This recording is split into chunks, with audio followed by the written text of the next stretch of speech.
الحمد لله نحمده ونستعينه ونستغفره ونعوذ بالله من شرور أنفسنا ومن سيئات أعمالنا. أشهد أن لا إله إلا الله وحده لا شريك له وأشهد أن محمدا عبده ورسوله صلى الله عليه وعلى آله وصحبه وسلم.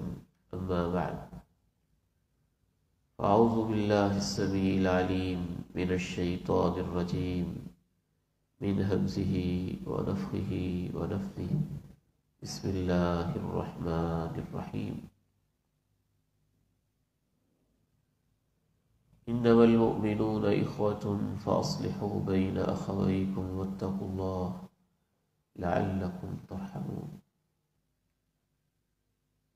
وقال عز من قائل سبحانه وتعالى ولا تنازعوا فتفشلوا وتذهب ريحكم. وقال عز من قائل سبحانه وتعالى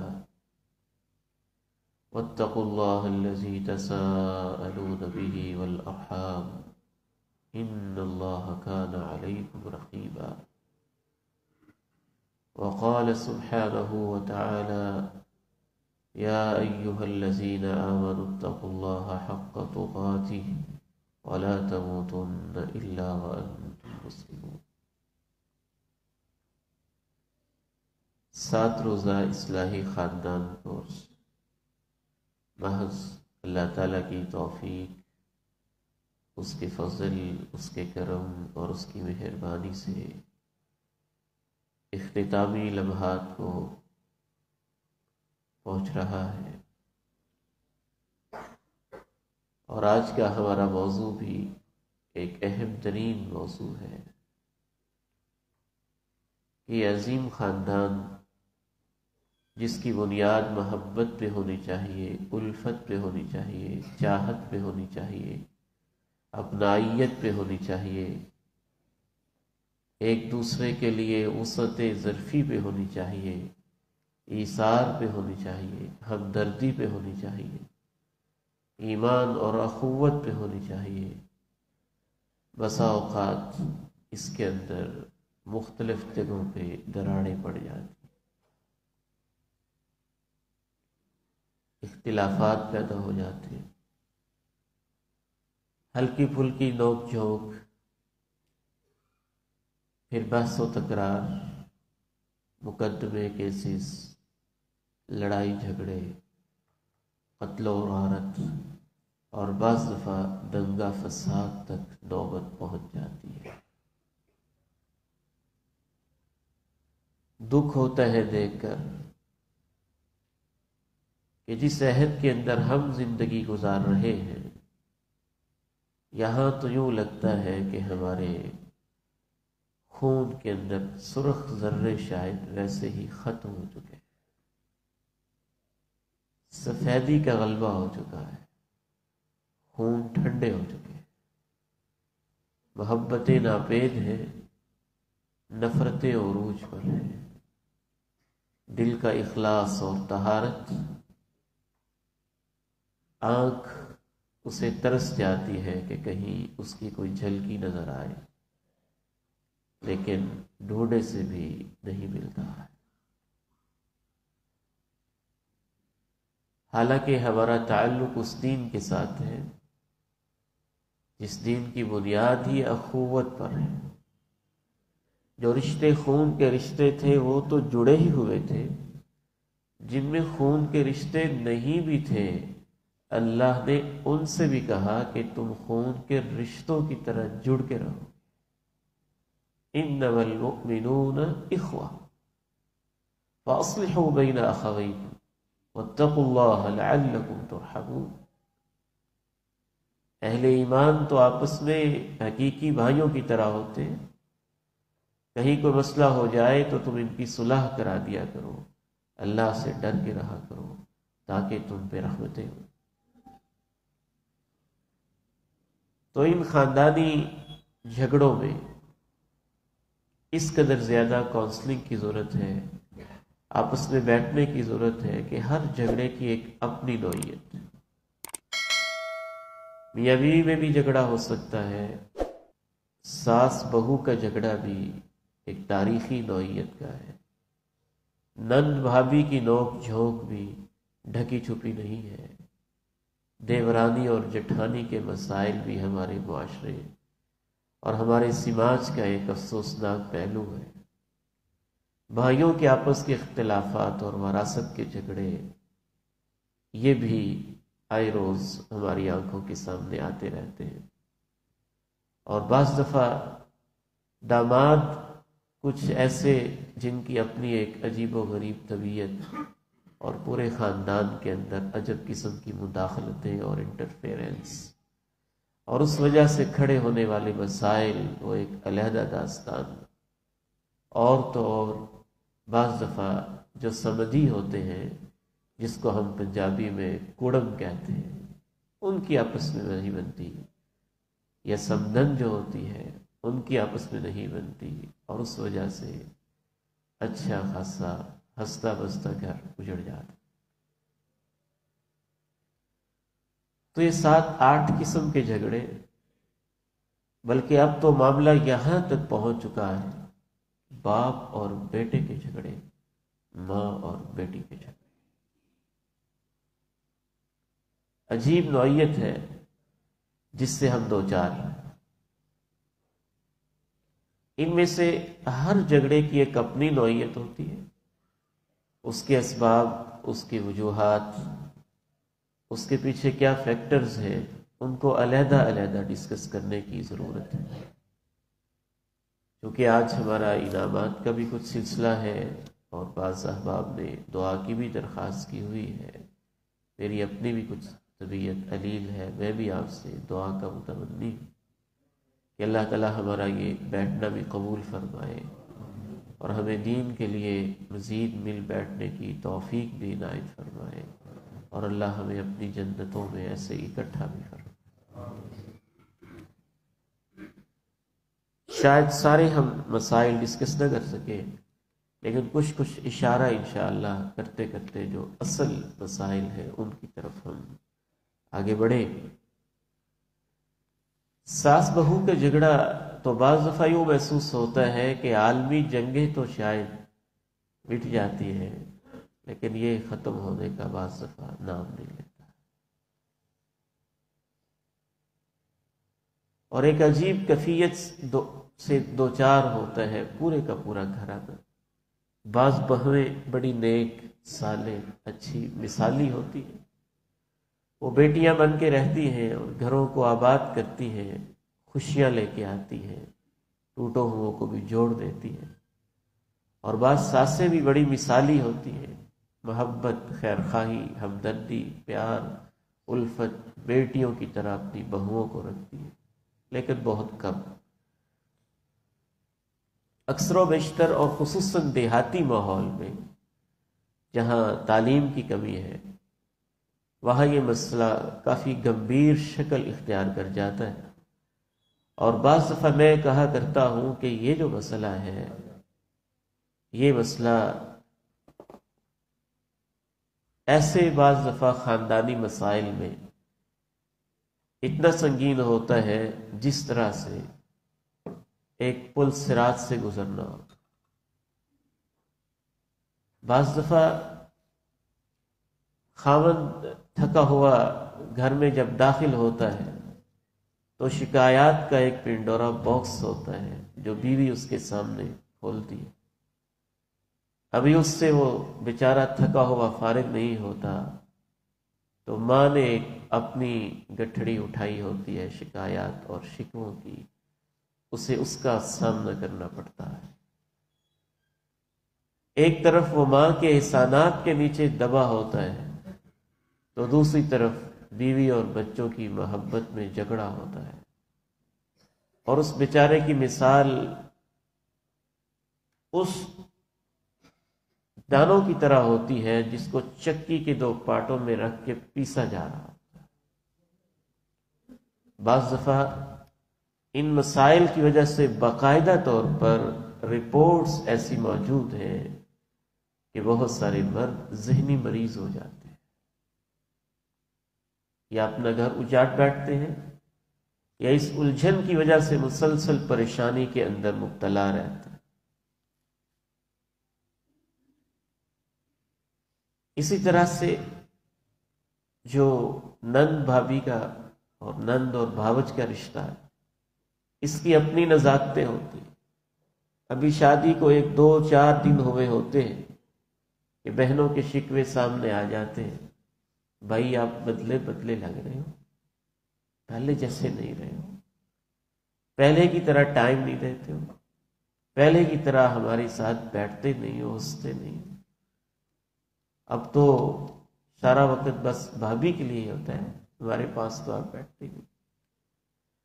اور بعض بہنیں تو خیر بہت اچھی ہوتی ہیں، بہت پیار کرنے والی ہوتی ہیں، اور اپنے بھائی اور بھابھی کو اکٹھا بیٹھ کے خوش ہوتی ہیں، لیکن بعض ایسی جلی ہوئی اور اس انداز کی تنگ ظرف ہوتی ہیں کہ ان کو میاں بیوی کی مسکراہٹ بھی برداشت نہیں ہوتی، گوارا نہیں ہوتی، اور بعض تو ایسی بد تہذیب بھی ہوتی ہیں کہ بعض دفعہ میاں بیوی کو تنہائی اور خلوت کے لمحوں میں بیٹھنے کا موقع بھی نہیں۔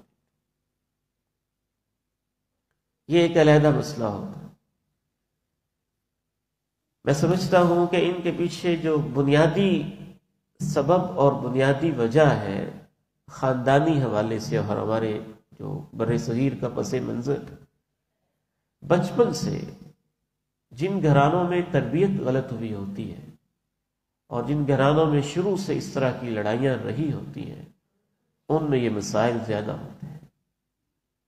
جب بچی کو بچپن ہی سے ہم یوں کہتے ہیں کہ تجھے پتہ چل جائے گا تو سسرال میں جا کے کیسے گزارا کرے گی، اور رخصتی والے دن ہی اس کو پٹیاں پڑھائی جاتی ہیں کہ یہ جو نندیں ہوتی ہیں یا فلاں فلاں ہوتی ہیں، یہ چڑیلوں کی طرح ہوتی ہیں، ان سے ذرا بچ کے رہنا، محتاط ہو کے رہنا، ہوشیار ہو کے رہنا، اور اس کو چالاکیاں سکھائی جاتی ہیں اور قبضے میں لینے کے طریقے سکھائے جاتے ہیں، اور اپنے خاوند کو مٹھی میں بند رکھنے کے اور پورے گھر کو کنٹرول کرنے کے طریقے سکھائے جاتے ہیں۔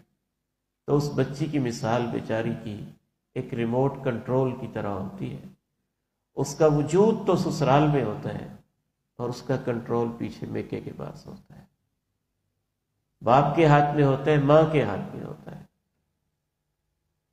اور بعض دفعہ خاوند ریموٹ کنٹرول سے استعمال ہو رہا ہوتا ہے، اسے شعور ہی نہیں ہوتا کہ ایک نئی ذمہ دارانہ زندگی ہے، میں اس کا آغاز کر چکا ہوں اور میں نے اس کو آپس میں کیسے نمٹانا ہے۔ اس میں پھر سب سے زیادہ پریشانی اس وقت ہوتی ہے جب ان کے ماں باپ بھی اسی طرح سے کڑوے کسیلے ہوں اور غصے کے بھرے ہوئے ہوں، اور ادھر سے جا کے بیٹی اپنے میکے پہ جا کے چھوٹی سی ایک شکایت کرے کہ میرے ساتھ تو ایسے ہوا ہے، میری ساس نے ایسے کیا ہے، اور اس کی ماں الٹا بجائے اس کے اس کو سمجھائے، اس کو یہ کہے کہ تیرے منہ میں فلاں فلاں چیز تھی، تو نے اس کو جواب کیوں نہیں دیا؟ جواب تو نے دیا نہیں ہے، اب میرے پاس آ کے شکوے کر رہی ہے۔ اگر وہ کہے کہ ہاں میں نے بھی اس کو بڑی سنائی تھی، اور پھر اس کو تھپکیاں ملے، شاباش ملے، ہاں میری بیٹی ہے نا، تو کو دب کے رہنے والی ہے، خبردار، تو بڑوں کی بیٹی ہے، فلاں کی بیٹی ہے، فلاں کی بیٹی ہے، تجھے ایک بات ہو تو دو کرنی ہے، اینٹ کا جواب پتھر سے دینا ہے۔ کون ہوتے ہیں وہ تجھے بات کرنے والے اور تیرے خلاف کچھ بھی کہنے والے؟ وہ پھر اس چنگاری کے اندر اور آگ لگاتے اور اس دراڑوں کو کھلا کرتے کرتے بالکل ہی اس تعلق کو توڑ کے رکھ دیتے ہیں۔ ان سب مسائل کا بہت آسان حل ہے اور بہت سادہ سا حل ہے۔ ایک تو ہے حل تربیت کے حوالے سے، بہت بنیادی تربیت اس طرح سے کریں جیسے نیک اللہ کے صالح بندے اور بزرگ کیا کرتے تھے، اور اپنی بیٹیوں کو گھروں سے رخصت ہوتے ہوئے اور اپنے بیٹوں کو رشتہ نکاح کے اندر منسلک کرتے ہوئے باپ اپنے بیٹے سے کہتا تھا اور بیٹی کا باپ اس سے کہتا تھا، بیٹی پہلے تیری ایک ماں تھی، اب ایک اس گھر میں تیری ماں ہے اور ایک تیری ماں اس گھر میں ہے جہاں تو جا رہی ہے۔ تیرا ایک باپ تھا جس نے تجھے پالا اور پوسا، اور اب تیرے خاوند کا باپ بھی تیرے لیے باپ ہی کا مقام رکھتا ہے، اور تیرا خاوند تیرے لیے سر کا تاج ہے۔ بیٹی یاد رکھنا، یہ تیرا گھر ہے، جتنی دفعہ تو آنا چاہے آ، دروازے کھلے ہوئے ہیں، لیکن اپنی سسرال کی شکایتیں لے کے ہمارے پاس نہیں آنا۔ اپنے مسئلے وہاں رکھنے ہیں، ادھر حل کرنے ہیں، آپس میں حل کرنے ہیں۔ اور آپ اس بات کو نوٹ کر لیں کہ جو میاں بیوی اپنے مسئلے بند کمرے میں حل نہیں کر سکتے ہیں، شاید دنیا کی کوئی طاقت ان کے مسئلے حل نہیں کر سکتی ہے۔ اور ہمارے سلف صالحین نیک اچھے بزرگ باقاعدہ یہ کہتے تھے کہ بیٹی آج ہم جس گھر میں تیری ڈولی بھیج رہے ہیں، تیرے جنازے کی چارپائی وہاں سے اٹھنی چاہیے۔ اس طرح جب اس کی یہ ذہن سازی کی جائے گی اور وہ یہ سمجھے گی کہ اگر میری ساس نے مجھے ڈانٹ بھی لیا تو کیا ہوا، ماں بھی تو کتنی دفعہ ڈانٹ لیتی ہے، ماں کے ساتھ خون کا رشتہ ہوتا ہے، وہ تھپڑ بھی لگا لیتی ہے، وہ ڈانٹ بھی لیتی ہے، وہ جھڑک بھی لیتی ہے، وہ تنقید بھی کر لیتی ہے، تو یہ بچی سب کچھ برداشت کرتی رہی ہے نا۔ اب اگر اس کو دوسری ماں سمجھے تو اسے بھی برداشت کرے۔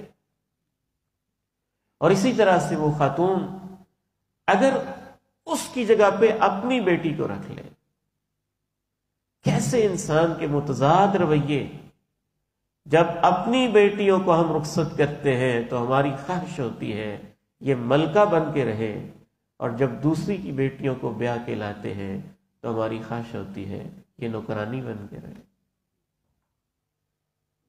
آپ کی بیٹی بیٹی ہے اور کسی اور کی بیٹی بیٹی نہیں ہے۔ مجھے یاد ہے شادی کے ابتدائی دنوں میں ابا جی رحمہ اللہ نے ایک دفعہ نہیں، کم از کم جب ان کا دل چاہتا کئی دفعہ مجھے بٹھایا اور کہا، بیٹے میں نے تیری بہنوں کو رخصت کیا ہوا ہے، اور میں جانتا ہوں کہ باپ بیٹیوں کو کس دل گردے کے ساتھ اپنے گھر سے رخصت کرتا ہے، کیسے سینے پہ پتھر رکھ کے رخصت کرتا ہے، کیسے حوصلہ کر کے رخصت کرتا ہے۔ بلکہ کہنے لگے کہ بیٹا اگر شریعت کا حکم نہ ہوتا اور حالات کی مجبوری نہ ہوتی تو باپ تو بیٹیوں سے اتنا پیار کرتا ہے کہ شاید کوئی باپ اپنی بیٹی کو گھر سے جانے ہی نہ دیتا۔ یہ تو حالات ہوتے ہیں، شریعت کا حکم ہوتا ہے، انسانی فطرت ہوتی ہے، ضروریات ہوتی ہیں، مجبوریاں ہوتی ہیں۔ وہ کوئی خرچ کی کمی کی وجہ سے تو نہیں بھیج رہا ہوتا۔ تو کہنے لگے کہ بیٹا آپ نے کسی قسم کی کوئی پریشانی نہ ہے، اگر کسی کی بیٹی کو میرے گھر کے اندر پریشانی ہے تو مجھے اتنی ہی پریشانی ہوگی جیسے میری اپنی بیٹی کو پریشانی ہوگی۔ جب اس کے اوپر یہ پریشر ہو کہ میں نے کسی کو پریشان نہیں کرنا ہے، ماں باپ یہ کر رہے ہوں کہ آپ نے ہر طرح سے سپورٹ کرنا ہے اور تربیت پازیٹیو ہو رہی ہو، اور یہ بتایا جا رہا ہو کہ ان رشتوں کو بھی محبت میں بدلا جا سکتا ہے، ان دلوں کو بھی جیتا جا سکتا ہے، خدمت کے ذریعے سے، سروسز کے ذریعے سے، محبت کے ذریعے سے، مسکراہٹ کے ذریعے سے، یہ رشتے بھی پیار کے رشتوں میں تبدیل ہو سکتے ہیں، تو کوئی وجہ نہیں ہے کہ ان رشتوں کے اندر حسن نہ آئے، ان رشتوں کے اندر محبت نہ آئے۔ اور دوسرا سب سے اہم ترین چیز وہ خاوند کا کردار ہوتا ہے۔ اسے یہ سمجھنا ہوگا کہ شادی شدہ زندگی میں اللہ رب العزت نے جو ماں کا مقام رکھا ہے میں نے اس کو اس کے مقام پہ رکھنا ہے. نہ تو میں نے ماں کو اتنا فیور کرنا ہے کہ جس حد تک میری بیوی کے حقوق بھی متاثر ہو جائیں اور میں ان کو وقت نہ دے پاؤں. نہ بہنوں کو اتنا سر پہ چڑھا لینا ہے کہ اپنی بیوی کے رائٹس ہی میں ہضم کرتا چلا جاؤں، اور نہ ہی بیوی کا اتنا گرویدہ ہو جانا ہے کہ ماں کے رشتے کو، بہنوں کی لوریوں کو میں بھول ہی جاؤں. توازن، بیلنس، ہر ایک کو اس کے مقام پہ رکھنا، جب تک یہ تربیت نہیں ہوگی تو ان مسائل کے اندر انسان الجھا ہی رہے گا. اور تیسرا اہم ترین مسئلہ، والدین کا کردار. والدین کے ذہن میں یہ بات ہونی چاہیے، اگر آپ اپنی بیٹی کے اوپر اتنا ہی کنٹرول رکھنا چاہتے تھے کہ اگلے گھر میں بیچ کر بھی آپ ایسے ہی چاہتے ہیں ہمارے گھر میں ہی رہے، تو اس کی شادی نہ کرتے، اس کو رخصت ہی نہ کرتے، اس کو اپنے گھر سے بھیجتے ہی نہ. پھر جس دن آپ نے یہ فیصلہ کر لیا کہ میں نے اپنی بیٹی کو اس گھر سے رخصت کرنا ہے، تو آپ نے اس کے جسم کو بھیج دیا ہے، تو ذہنی طور پہ بھی تیار ہو جائیں کہ اب یہ اگلے گھر میں ہے. جب بہنوں نے اپنے بھائی کی شادی کر دی ہے تو ان کو ذہنی طور پہ تیار ہو جانا چاہیے. اگر واقعتاً وہ اپنے بھائی کی خیر خواہ ہے کہ ہمارا بھائی اگر جاب کے لیے 10 گھنٹے گھر سے باہر رہتا ہے تو یہ تو بہنوں کو برداشت ہو جاتا ہے کہ ٹھیک ہے گھر میں پیسے آ رہے ہیں. وہ بہنیں کتنی خود غرض ہوں گی کہ اگر وہی بھائی اپنی بیوی، اپنے بچوں، اپنی بیٹیوں کے پاس بیٹھتا ہے تو اس پہ وہ اس کو تانے کیوں دیتی ہیں کہ تم بدلے ہو. بدل تو بیٹیاں بھی جاتی ہیں. جب ذمہ داریاں بڑھ جاتی ہیں، بہنیں جب رخصت ہو جاتی ہیں، جب ان کے اپنے بچے گودوں میں آ جاتے ہیں، جب ان کے اپنے بیٹے گودوں میں آ جاتے ہیں، تو کیا وہ اس طرح سے ماں باپ کو ٹائم دے پاتی ہیں جیسے پہلے دیتی ہوتی؟ یہ بھائی کی محبت کی کمی کا مسئلہ نہیں ہوتا ہے، اس کی ذمہ داریوں میں ایک اضافہ ہو جاتا ہے. تو اب نئی ذمہ داریاں جو آپ نے خود اسے دی ہیں، اگر وہ ان ذمہ داریوں کو نبھا رہا ہے تو اس پہ تو آپ کو خوش ہونا ہے.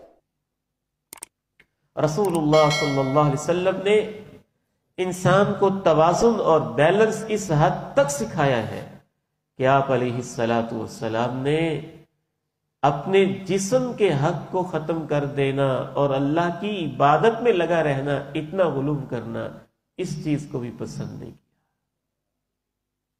تاکہ بیلنس آئے، توازن آئے، اور انسان کو پتہ چلے کہ ہر چیز کے اپنے اپنے رائٹس ہوتے ہیں اور اس کو اپنے اپنے مقام پہ رکھا جاتا ہے. وہ جو بعض صحابہ نے بہت زیادہ ہی عبادت کا اظہار کیا تھا تو آپ علیہ الصلاۃ والسلام نے متعدد مقامات پہ سمجھایا. ایک صحابی سے آپ نے یہاں تک کہا ان لجسدک علیک حقا، آپ کے جسم کا آپ پر حق ہے، وان لزوجک علیک حقا، آپ کی بیوی کا آپ پر ایک اور حق ہے، آپ کے رب کا آپ پر اور حق ہے. ساری رات عبادت ہی کرتے رہو اور باقی حقوق کو تم پہچانو ہی نہ. آپ نے امت کی یہ تربیت نہیں کی ہے. جب رب کریم کے ساتھ معاملہ ایسا ہے جو سب سے بڑی ہستی ہے، تو اللہ سے بڑھ کے تو کوئی نہیں ہو سکتا. انسان کو سمجھنا ہوگا کہ جب ذمہ داریوں میں اضافہ ہوتا ہے تو انسان کے اوقات تقسیم ہو جاتے ہیں، ذمہ داریاں تقسیم ہو جاتی ہیں. ایک اور اہم ترین پریشانی وہ بھائیوں کے آپس کے اختلافات، اور خصوصاً زیادہ تر یہ اختلافات وراثت کی تقسیم پہ، جائیداد کی تقسیم پہ اور کاروبار کی تقسیم پر ہوتی.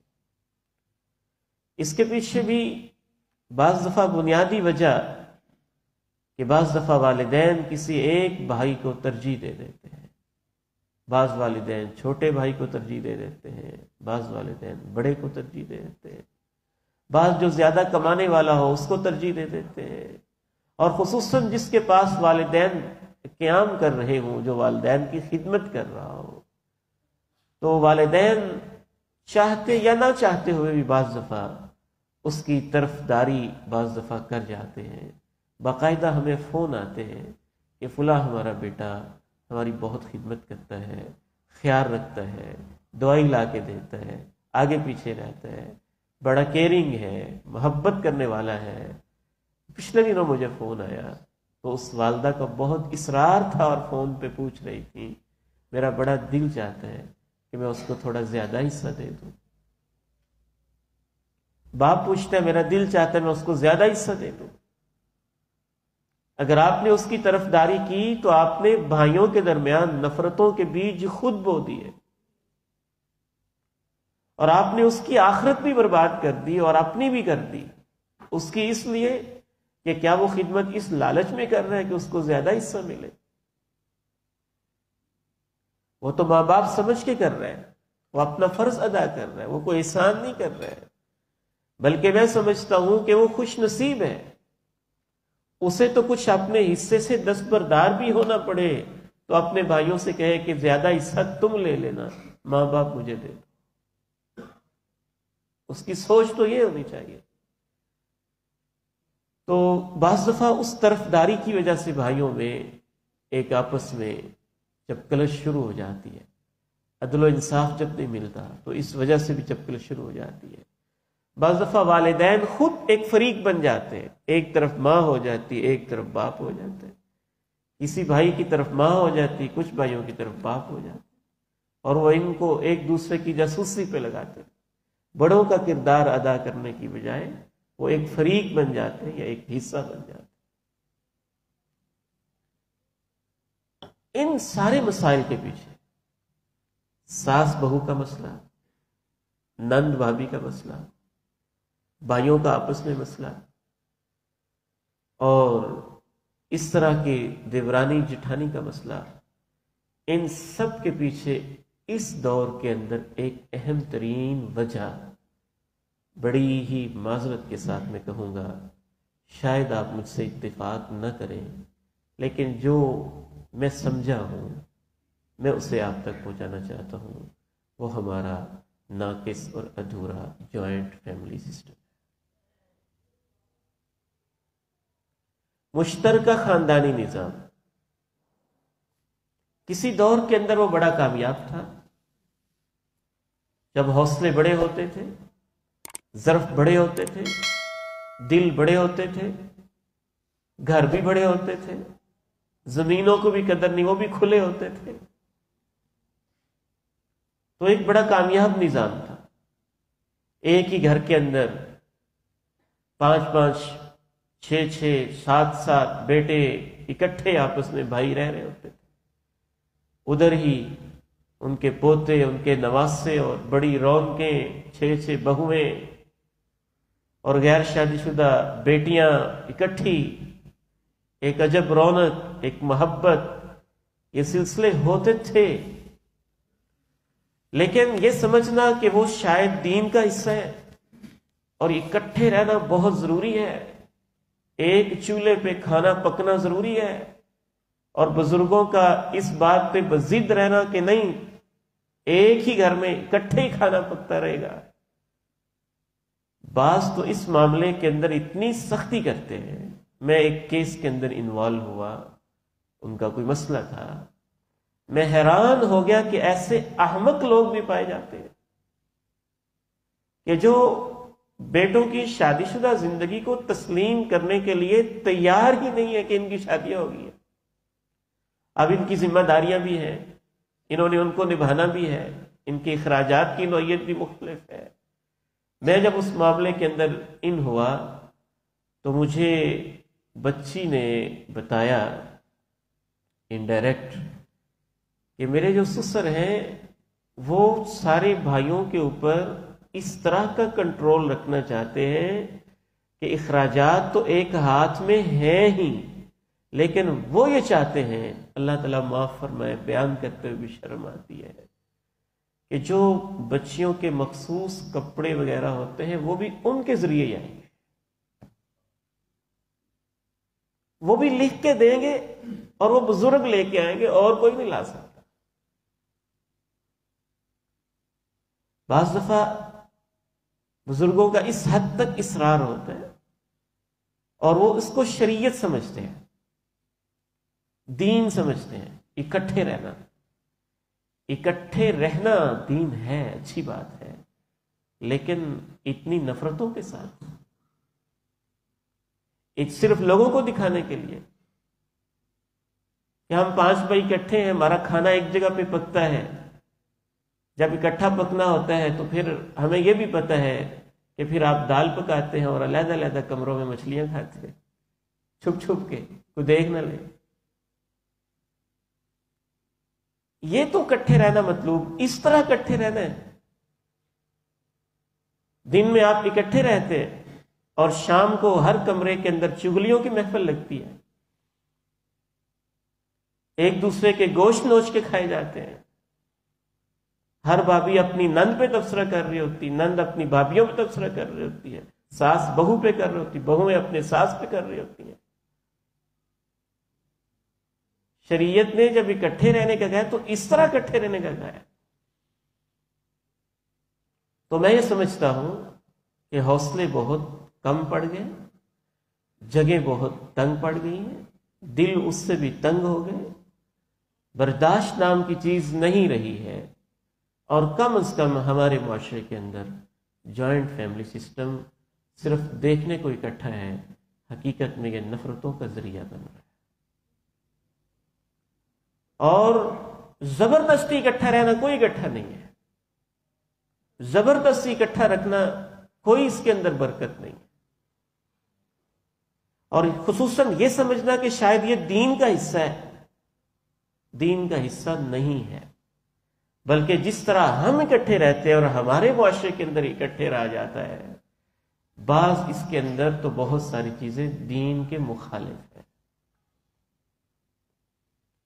ہاں، اگر کوئی محبت کے ساتھ رہ رہے ہیں، الفت کے ساتھ رہ رہے ہیں، واقعتاً اپنی خوشی سے رہ رہے ہیں، کسی نے ان کو کھونٹے سے باندھا نہیں ہوا اور کسی کا ان کے اوپر پریشر نہیں ہے، رہے، خوشی کی بات ہے۔ لیکن اگر وہ صرف ان کی وہ کیفیت ہے جو قرآن نے کہا ہے تحسبهم جميعا وقلوبهم شتى، تم دیکھو گے تو اکٹھے ہوں گے لیکن دل ان کے علیحدہ علیحدہ ہوں۔ اور بعض دفعہ جو فیملیز اس قدر گھریلو سیاست کے ساتھ، چغلی کے ساتھ، غیبت کے ساتھ، حسد کے ساتھ، چھپ چھپ کے میاں بیوی کی پرائیویسی کو متاثر کر کے اکٹھے رہتے ہیں، ان کی نسلوں میں بھی نفرت منتقل ہو جاتی ہے۔ انہوں نے گھروں میں سنا ہی یہ ہوتا ہے، خبردار تیری چاچی ایسے، تیری مامی ایسے، تیری فلاں ایسے ہو، تیری پھپھو ایسے ہو، کبھی تیری خالہ ایسے ہو، دادی ایسے اور دادا ایسے۔ بچپن سے پھر جو انہوں نے باتیں سنی ہوتی ہیں، معذرت کے ساتھ میں عرض کرنا چاہوں گا، اسی وجہ سے وہ بچیاں جنہوں نے اس ماحول میں پرورش پائی ہوتی ہے، وہ کہتی ہیں کہ دنیا کے جس کونے میں شادی کرتے ہیں ہم کروا لیں گی، پھپھو کی طرف نہیں، کیونکہ انہوں نے بچپن میں دیکھا ہی ہوتا ہے، ایک ایک کمزوری سے واقف ہوتی ہیں۔ حالانکہ جس جگہ دوسری جگہ وہ جا رہی ہوتی ہے وہ عورت شاید اس سے بڑی ظالم ہوتی ہے،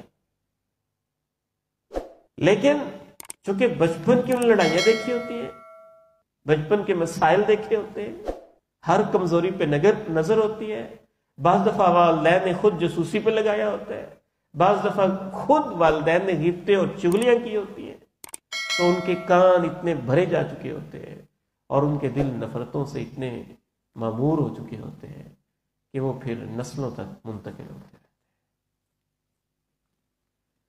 تو میں سمجھتا ہوں کہ نہ تو میں یہ کہوں گا کہ لازماً علیحدہ ہو جانا چاہیے اور نہ یہ کہ لازماً اکٹھے رہنا چاہیے، بس یہ ضرور ہے جو بھی کرنا ہے محبت سے ہونا چاہیے۔ اگر محبت سے اکٹھے رہ رہے ہیں بہت خوشی کی بات ہے، اور اگر اس کے اندر یہ سارے مسائل پیدا ہو رہے ہیں اور اکثر 99% یہ مسائل ہوتے ہیں، تو پھر اس اکٹھے رہنے سے محبت کے ساتھ اپنا اپنا نظم کر لینا بہتر ہے۔ اس کے جو نقصانات چند ایک میں نے آپ کے سامنے رکھے، لیکن اس میں بعض دفعہ شرعی حوالے سے بھی قباحتیں ہوتی ہیں۔ سب سے پہلی اور بڑی قباحت جوائنٹ فیملی سسٹم کے اندر پردے کا مسئلہ ہوتا ہے. اور بعض تو باقاعدہ گھروں کا اصول ہوتا ہے، مجال ہے کہ کوئی پردہ کروا جائے. اچھا یہ زیادہ متقی پرہیزگار آ گیا، میری بیوی نے تو نہیں کیا تھا، اب اس کی بیوی زیادہ پرہیزگار ہے کہ وہ پردہ کرے. جوائنٹ فیملی سسٹم میں بالعموم شرعی پردہ تقریباً ممکن نہیں ہوتا، جبکہ شریعت پردے کی تلقین کرتی ہے. اور دوسرا مسئلہ نبی علیہ السلام نے ارشاد فرمایا ایاکم والدخول علی النساء، عورتوں کے پاس زیادہ نہ جایا کرو. ایک آدمی نے کہا اللہ کے نبی علیہ السلام دیور کے بارے میں کیا خیال ہے؟ فرمایا دیور تو موت ہے، اور ہم اس موت کو اور بھابھی کو لازماً اکٹھا ہی رکھنا چاہتے ہیں اور زبردستی اکٹھا رکھنا چاہتے ہیں. پھر اس کے اندر مخصوص اشارے اور بعض مخصوص قباحتیں اور غلط قسم کے مسائل بہت سارے گھروں میں، اللہ تعالیٰ معاف فرمائے، وہ بھی ایک پریشان کن مسئلہ ہوتا ہے. نبی علیہ السلام کی ازواج مطہرات ایک وقت میں 9 رہی ہیں. اگر یہ مطلب ہوتا کہ چولہا اکٹھا ہونا چاہیے تو آپ ان کو 9 علیحدہ علیحدہ گھر کبھی نہ بنا کے دیتے. حالانکہ لمبے چوڑے وسائل بھی نہیں تھے اور لمبے چوڑے خاندان بھی نہیں تھے، اور پھر بھی آپ نے 9 کے 9 گھر سیپریٹ رکھے ہو. اسی طرح سے جوائنٹ فیملی سسٹم کے اندر سب سے زیادہ چیز جو متاثر ہوتی ہے وہ میاں بیوی کی پرائیویسی ہے. یہ ایک فطری خواہش ہوتی ہے میاں بیوی، ان کی پرائیویسی، ان کی نجی زندگی. آپ جوائنٹ فیملی سسٹم کے اندر شادی شدہ جوڑے کا انٹرویو کسی کے بھی کر کے دیکھ لیں، وہ آپ کو یہ کہتے ہوئے نظر آئیں گے کہ ہم نے اپنی زندگی تو جی ہی نہیں. تو یہ بھی ایک کافی پریشان کن مسئلہ ہوتا ہے. بہرحال میں دوبارہ کہنا چاہوں گا کہیں آپ کو یہ غلط فہمی نہ ہو کہ ہم لازماً آپ کو علیحدہ کرنا چاہتے ہیں. یہ نہیں، ہم یہ لازماً چاہتے ہیں کہ محبت سے رہیں. اگر اکٹھے محبت سے رہ سکتے ہیں تو اکٹھے رہیں، اور اگر اکٹھے رہ رہے ہیں اور دل علیحدہ علیحدہ ہیں اور اللہ نے وسائل بھی دیے ہوئے ہیں، علیحدہ انتظام بھی ہو سکتا ہے، یا تو مجبوری ہے نا اکٹھے رہنا، بعض دفعہ اتنے وسائل ہی نہیں ہوتے کہ علیحدہ کر لیا جائے، وہ تو ایک مجبوری ہے، اس کو تو برداشت کرنا ہی پڑے گا. لیکن اگر اللہ نے وسائل بھی دیے ہیں اور بندہ یہ سمجھے کہ نہیں ان کو زبردستی ایک رسے سے باندھ کے رکھنا ہے اور ایک چولہے کے اوپر ہی سب کا کھانا پکنا چاہیے، چاہے کسی کی پسند اور ہے، کسی کی پسند اور ہے، کسی کی پسند اور ہے، اور ان کی پرائیویسی بھی متاثر ہو رہی ہے، تو یہ کوئی حکمت نہیں ہے، یہ کوئی دانش مندی نہیں ہے. اور یہ سمجھنا کہ شاید علیحدہ ہو جانا اس سے دل علیحدہ ہو جاتے ہیں، دلوں میں محبت ہو تو انسان 100 میل کے فاصلے پر بھی محبت کو آباد رکھ سکتا ہے اور رابطہ رکھ سکتا ہے.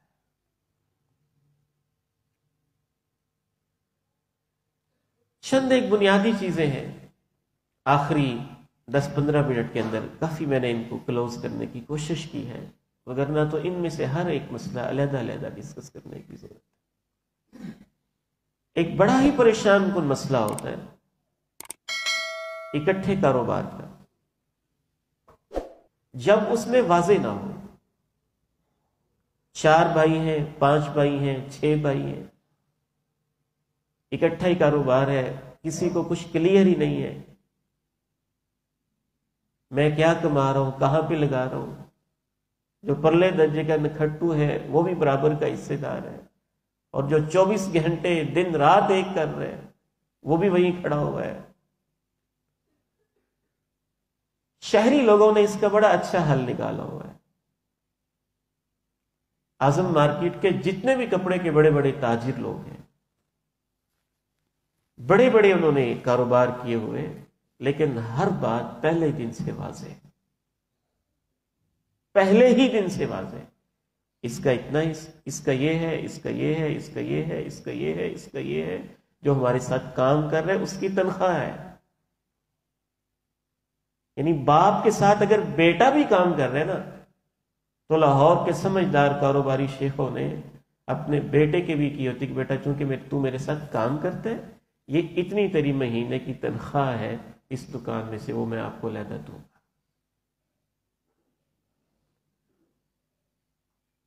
تو معاملات کو کلیئر ہونا ضروری ہے، ان میں کلیئرٹی ہونا ضروری ہے۔ ہر شخص کا جو جو حق ہے اس کے سامنے واضح ہو جانا ضروری ہے۔ وہ جیسے بھی آپ کر لیں، آپس میں مشورہ کر کے بیٹھ کے شروع ہی سے جب وہ واضح ہوگا تو اچھا رہے گا، بجائے اس کے کہ آپ کہنے ہیں جی سارے اکٹھے ہی ہیں، اکٹھے ہی ہیں، اکٹھے ہی ہیں، اور 30 سال کے بعد جب بیٹے جوان ہو جائیں اور ان کے پوتے ہو جائیں تو پھر سر پھٹول کر کے علیحدہ ہو جائے۔ اس سے بہتر ہے شروع سے معاملات کلیئر ہو، واضح ہو، جو کام کر رہے ہیں باقاعدہ اس کی کوئی پے وغیرہ یا جو بھی آپ آپس میں طے کر لیں اچھی معقول ہو، تاکہ وہ دل لگا کے کام کرے، اور اپنی پے میں سے اگر وہ اپنا علیحدہ کچھ کرنا چاہتا ہے، علیحدہ پراپرٹی بنانا چاہتا ہے، تو وہ بھی اس کو اجازت ہو، اس کی محنت ہے۔ اس سے ہر بھائی محنت بھی زیادہ کرے گا، آگے بڑھ کے کام بھی کرے گا، معاملات کلیئر بھی رہیں گے، کیونکہ جب کاروبار اکٹھا ہوتا ہے تو پھر وہ سارے پارٹنرز بن جاتے ہیں، اور جب وہ سارے اکٹھے پارٹنرز ہو جاتے ہیں اور معاملات کلیئر نہیں ہوتے تو یا تو سب سے بڑا بھائی بیچارہ سب سے مظلوم رہ جاتا ہے، 30-40 سال اس نے محنت کی اور اس کے پلے کچھ بھی نہیں پڑتا، یا پھر وہ سب کچھ لے جاتا ہے۔ دونوں میں سے کوئی ایک نتیجہ ہو جاتا ہے، چونکہ معاملات شروع سے کلیئر نہیں ہوتے۔ رسول اللہ صلی اللہ علیہ وسلم ارشاد فرماتے ہیں کہ یہ جو خرید و فروخت کے معاملات کرنے والے لوگ ہیں آپس میں، ان صدقہ و بینا، اگر کھرے کھرے سچے ہوتے و بینا، ہر چیز کو واضح کر دیتے ہیں، تو ان کے بزنس میں اللہ برکتیں ڈال دیتا ہے۔ وَإِن كَتَمَا، اگر باتوں کو چھپا چھپا کے رکھتے ہیں، گول مول ہی رکھتے ہیں، پتہ ہی نہیں چلتا کیا ہے کیا نہیں ہے۔ وَكَذَبَ، یا پھر غلط بیانی کرتے ہیں، مُحِقَتْ بَرَكَتُ صَفْقَتِهِمَا، تو ان کی خرید و فروخت کی برکتیں اللہ اٹھا لیتا ہے۔ تو بہرحال یہ وہ ہے جو کچھ اہل علم یا کچھ کاروباری لوگوں سے مشاورت کے بعد جن نتائج پہ اللہ نے جو میرے ذہن میں ڈالے وہ میں نے آپ کے سامنے کھل کے شیئر کر دی ہیں۔ کہ کوئی ایسی بات نہیں ہے جس سے آپ اختلاف نہ کر سکتے، ممکن ہے آپ کے پاس اس سے بہتر کوئی تجویز ہو، تجویز جو بھی ہو، پر کلیئرٹی یہ ضروری ہوتی ہے اور وضاحت ضروری ہوتی ہے، تاکہ ہر صاحب حق کو اس کا حق ملے اور کسی کی کوئی حق تلفی نہ ہو سکے۔ 2-3 اور چیزیں عرض کر کے میں آپ سے اجازت چاہتا ہوں اور ہم انعامات کی طرف آگے بڑھتے ہیں۔ یہ جتنے بھی مسائل ہیں نا، ان کے پیچھے سب سے بنیادی وجہ صبر اور حوصلے کی کمی ہے۔ چاہے وہ خواتین کے مسائل ہوں، چاہے وہ مردوں کے مسائل ہوں، نند بھابھی کے مسائل ہوں، بھائیوں کے مسائل۔ اس لیے جہاں اللہ نے خاندان کا تذکرہ کیا نا، وہاں اللہ رب العزت نے 3 باتیں خصوصاً کہی ہیں، اور جہاں اختلاف کا تذکرہ کیا ہے وہاں اللہ نے 2 باتیں خصوصاً کہی ہیں۔ ان اگر 3 اور 5 ہدایات پہ عمل ہو جائے تو کچھ مسئلے ہمارے یہیں پہ حل ہو جائیں گے۔ قرآن مجید سے سنیے ذرا، قرآن مجید کس خوبصورتی کے ساتھ ہمیں توجہ دلاتا ہے۔ اس آیت کو آپ بہت توجہ کے ساتھ سنیں۔ وَإِن تَعْفُوا وَتَصْفَحُوا وَتَغْفِرُوا فَإِنَّ اللَّهَ غَفُورٌ رَحِيمٌ۔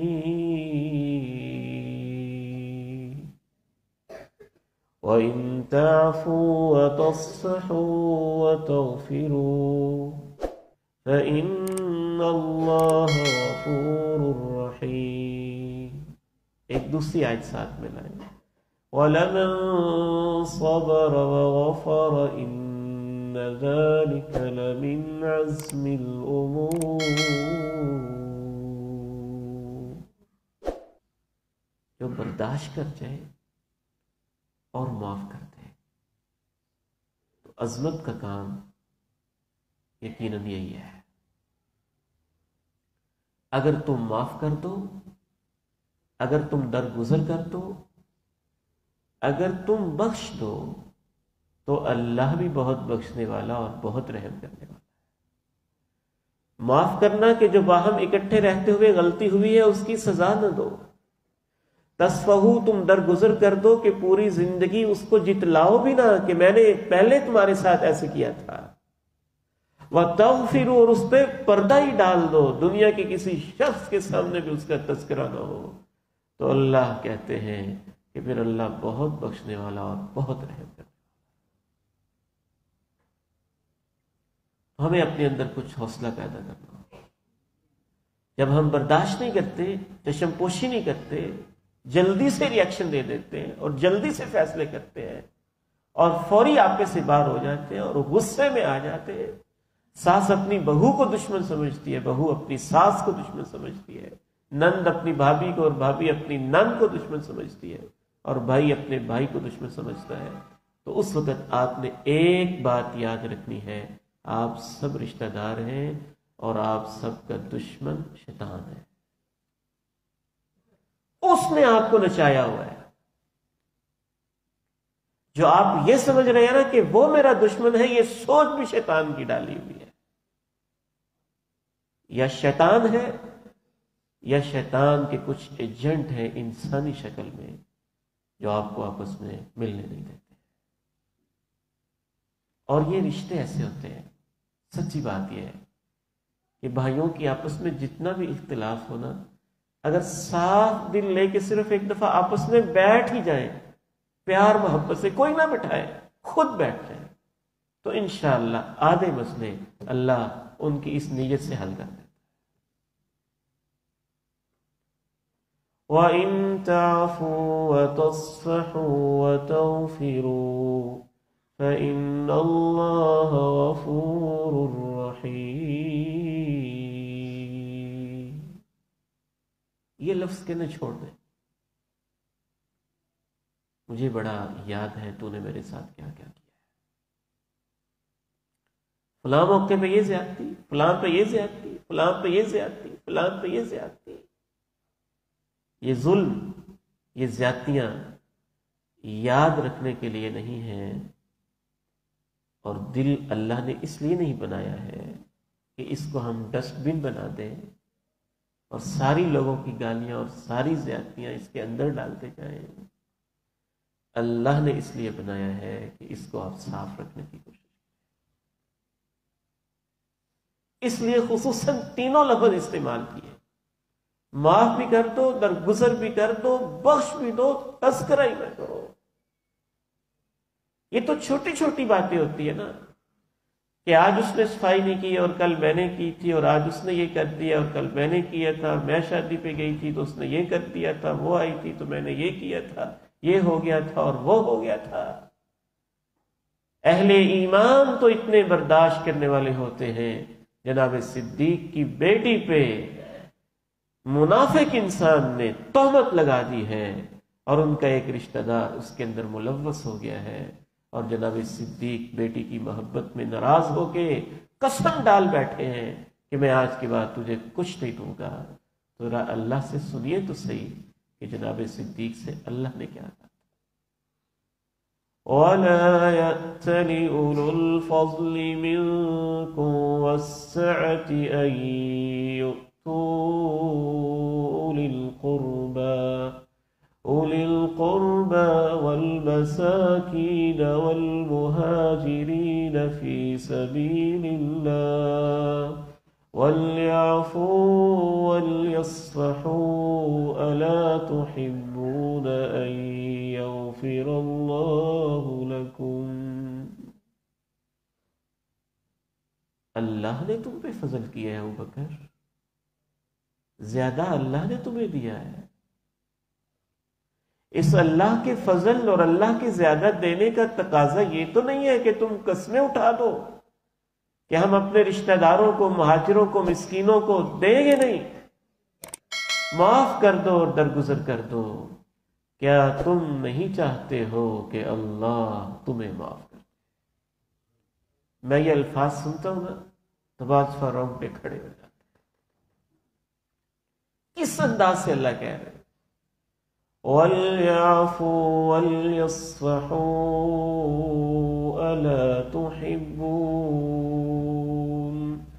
أَلَا تُحِبُّونَ أَن يَغْفِرَ اللَّهُ لَكُمْ أَلَا تُحِبُّونَ أَن يَغْفِرَ اللَّهُ لَكُمْ. معاف کر دے. کیا تم نہیں چاہتے ہو کہ اللہ تمہیں معاف کر دے؟ اور دوسری بڑی وجہ اس کی ہے ہمارے اندر کا تکبر، ہمارے اندر کی میں. ساس بہو کا بھی یہی مسئلہ ہوتا ہے. ساس سمجھتی ہے کہ میرا حکم چلتا تھا، اب ایک اور بھی آ گئی. بہو سمجھتی ہے میرا حکم چلے، ساس کا کیوں چلے. نند اور بھابھیوں کا بھی بنیادی مسئلہ یہ تکبر ہی ہوتا ہے کہ وہ کون ہوتی ہے میرے اوپر فضیلت لے جانے والی اور وہ کون ہوتی ہے میرے اوپر حکم چلانے والی. اس انسان کو تکبر زیب نہیں دیتا ہے جو پانی کا حقیر قطرہ رحم مادر کے اندر پلتا ہے اور بدبودار جگہ سے اس کی پیدائش ہوتی ہے. قبر اس کا ٹھکانہ ہوتا ہے اور قبر کے کیڑے اس کے گوشت کو اپنی خوراک بناتے ہیں. اس انسان کو زیب نہیں دیتا کہ وہ اپنے آپ کو بڑا سمجھے. بڑا وہ ہے جو عرشوں کا مالک ہوتا ہے. تو یہ بڑائی ختم کر دے، ساری اللہ کو دے دے، ہے ہی اللہ کی. وَلَهُ الْكِبْرِيَاءُ فِي السَّمَاوَاتِ وَالْأَرْضِ. زمین و آسمان میں بڑائی اس کی. بڑا وہ ہے جو الحی القیوم ہے، ہمیشہ سے اور ہمیشہ رہنے والا ہے. یہ قبر کی خوراک بننے والا اس کو تکبر زیب نہیں دیتا. اور تیسری وجہ حسد ہے. آپس میں حسد. کسی کو اللہ نے مقام دیا تو اس پر حسد، یہ بھی انسان کو زیب نہیں دیتا ہے. اور سب سے آخری اور اہم ترین وجہ دنیا پرستی ہے. جب ساری نظر عورتوں کی صرف کپڑوں پر ہو، صرف فیشن پر ہو، صرف میک اپ پر ہو، صرف راجدھانی پہ ہو، صرف راج کرنے پہ ہو، صرف دنیا پہ ہو، اللہ کو، آخرت کو، قبر کو، موت کو، حساب کو، کتاب کو، میدان محشر کو، ہولناکیوں کو، جہنم کو، جنت کو، پل صراط کو بھول ہی جائیں. مسلمان بیٹیوں کو یہ زیب نہیں دیتا ہے. آخرت تو آخرت ہے. بعض دفعہ جو ہم کانٹے بوتے ہیں نا وہ دنیا میں ہی ہمارے سامنے آ جاتے ہیں. خود ہمیں ان کے اوپر چلنا پڑتا ہے. اس حوالے سے تھوڑی دیر کے لیے بس یاد کر لیا کریں کہ ایک دن تو ہم سب نے برابر ہی ہو جانا. ادھر اس کی میت پڑی ہے، ادھر آپ کی پڑی ہے. اور اب تو ویسے ہی انسان بڑی جلدی سے رخصت ہو جاتا. میں تو کئی دفعہ کہتا ہوں کہ زندگی تو اتنی مختصر ہے کہ محبت کے لیے وقت کافی نہیں ہے. تو ہماری اتنی نفرتیں اور اتنے اندر کے گند اور اتنے دل کے کوڑ اور اتنے ابلتے ہوئے لاوے جو ہمارے اندر ابل رہے ہیں، اتنا لڑائیوں کا وقت اور چگلیوں کا اور غیبتوں کا وقت ہم کہاں سے نکال لیتے ہیں؟ ظاہر ہے اپنی ہی نیکیاں ہم برباد کرتے ہیں نا. وہ ہمارے ایک بزرگ تھے، ان کو کسی نے کہا وہ جی آپ کو گالیاں دیتا تھا، تو اس نے کہا میں نہیں لیتا. اس نے کہا میں نہیں لیتا. اور بعض سلف صالحین کہتے تھے کہ جو میری غیبت کرتا ہے نا، میں اس کا شکریہ ادا کرتا ہوں کہ اس نے اپنی نیکیاں اور اپنی محنتیں مجھے دے دی.